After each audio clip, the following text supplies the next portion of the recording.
დღეს გამოვაცხობთ განსაკუთრებულ და ორიგინალურ კრაფინებს.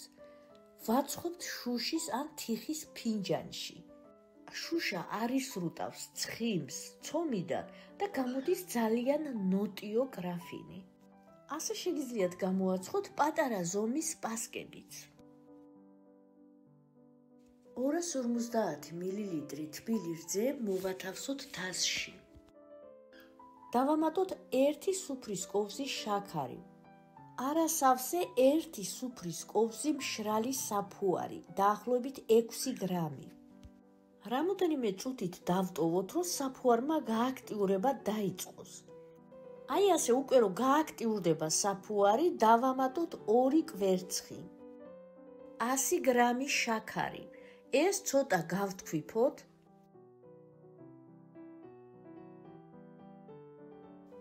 დავამატებ ვანილი. ვამატებ სუნელებს კონიაკში 1/3 ჩაის კოვზი, ილი, დარიჩინი, მიხაკი, მუსკატის კაკალი და 2 სუფრის კოვზი კონიაკი. სუნელები შეგიძლიათ კონიაკის გარეშეც პირდაპირ დაამატოთ. დავაცრი 550 გრამ ფქვილს. ვამატებ ჩაის კოვზის წვერით მარილს. მოვურიოთ კოვზით. ფქვილი მთლიანად უნდა შეიზილოს.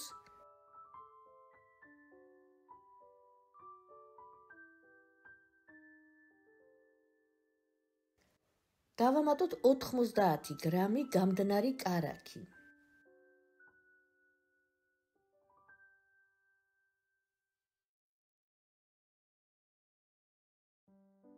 ცომი გადმოვიტანეთ დაფაზე დასამუშავებლად.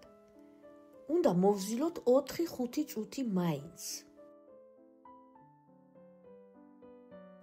აი ასეთი მორჩილი ცომი უნდა მიიღოთ. ჩავდე თასში, რომელსაც მოვუსვი ზეთი. დავაფაროთ და დავტოვოთ თბილ და მყუდრო ადგილას. თუ თბილად დააფარებთ, ცომი მალე ამოვა.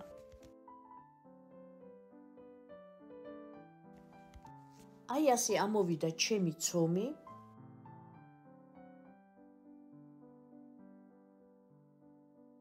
გადმოვიტანეთ დაფაზე.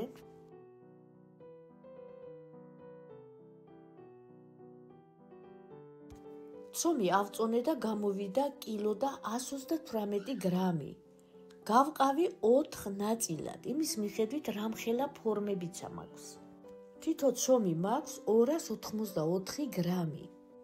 ერთი ცომის გუნდა გავათხელოთ. გათხელებისას ფქვილს არ ვიყენებთ, თუ საჭიროა მაგიდაც და ხელებიც გავიზეთიანოთ და ისე გავათხელოთ. მივცეთ 4-კუთხედი ფორმა. აქ მაქვს 60 გრამი კარაქი და 4-ვე ცომის გუნდას უნდა ვაკმარო. ესე იგი ამ კარაქიდან ვუსმევ მხოლოდ 1/4-ს. კარგად გადავასწოროთ კარაქი. მაქვს 150 გრამი ქიშმიში.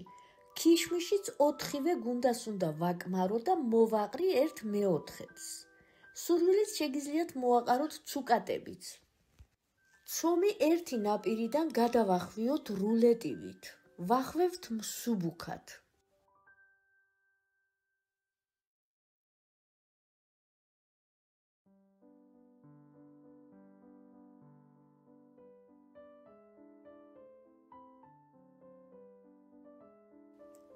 რულეტის სიგრძეზე გავჭრათ, შუაზე, აი ასე, როგორც ვიდეოშია ნაჩვენები, ისე რომ ერთი ნაპირი ჩამაგრებული დარჩეს.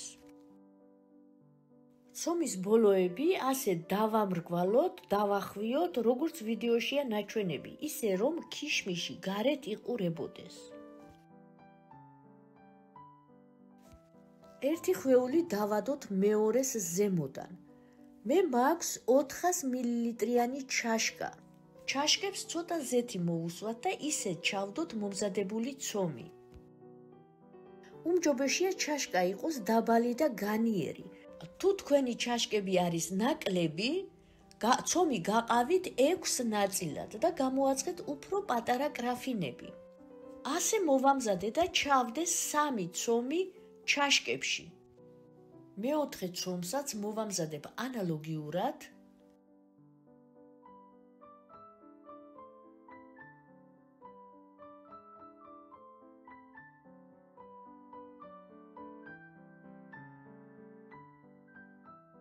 ჩავდებ პატარა ზომის პასკის ფორმაში. ასე მოვამზადებ 4-ვე ცომს. დავაფარო და დავტოვოთ ასაფუებლად, უნდა გაორმაგდნენ თითქმის. აი ასე მართლაც რომ გაორმაგდნენ, ზევიდან მოусვათ კვერცხის გული და რძე გათქვეფილი. ცხვება წინასწარ გახურებულ ღუმელში 150 გრადუსზე 40-45 წუთი. 35 წუთის მერე აუცება ჩხირზე გასინჯეთ და დატოვეთ მზაობამდე.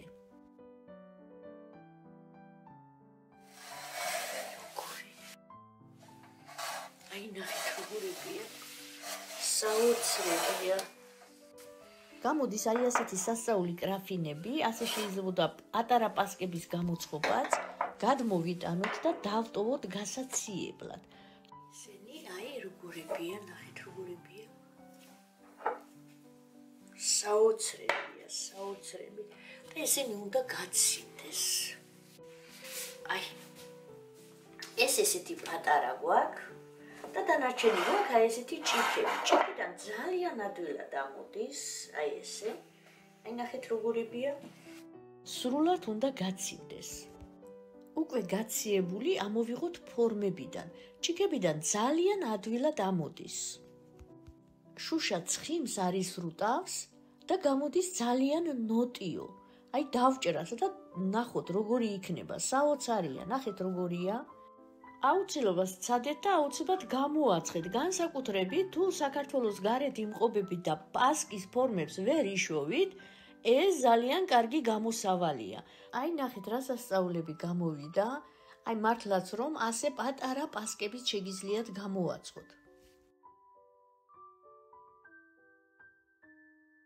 ნახოთ ესაც როგორია.